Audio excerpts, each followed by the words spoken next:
ওই মালিকের জন্য গরুটা তো পাগল, কোরবানির বাজারে বিক্রি করতে না পারলে রশিটা গলায় পেঁচায় দিলে গরু মালিকের আগে বাড়ি চলে যায়।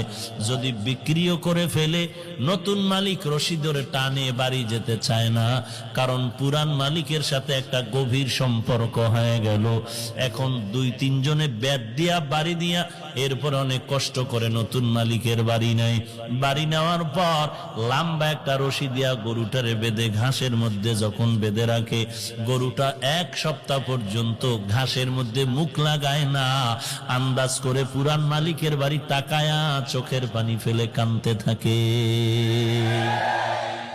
গরুটা চতুষ্পদ জন্তু, মালিক বেতন দেয় না, বরং মালিকের থেকে এত বেত্রাঘাত কষ্ট করে নিজের পেটের নিজের শরীরের সমস্ত শক্তির তৈরি করা ভিটামিন দুধ বাচ্চা কেনা দিয়া সব মালিকের দিয়া দেয়। এই মালিকের জন্য এত পাগল গরু, এরপরও মালিক গরুটারে কিছুই দেয় না, বেতের বাড়ি।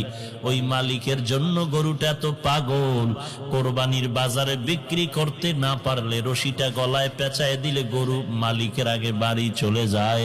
যদি বিক্রিও করে ফেলে নতুন মালিক রশি ধরে টানে বাড়ি যেতে চায় না, কারণ পুরান মালিকের সাথে একটা গভীর সম্পর্ক হয়ে গেল। এখন 2-3 জনে ব্যাট দিয়া বাড়ি দিয়া এরপর অনেক কষ্ট করে নতুন মালিকের বাড়ি নেয়। বাড়ি নেওয়ার পর লম্বা একটা রশি দিয়া গরুটারে বেঁধে ঘাসের মধ্যে যখন বেঁধে রাখে, গরুটা 1 সপ্তাহ পর্যন্ত ঘাসের মধ্যে মুখ লাগায় না। আন্দাজ করে পুরান মালিকের বাড়ি তাকায়া চোখের পানি ফেলে কাঁদতে থাকে।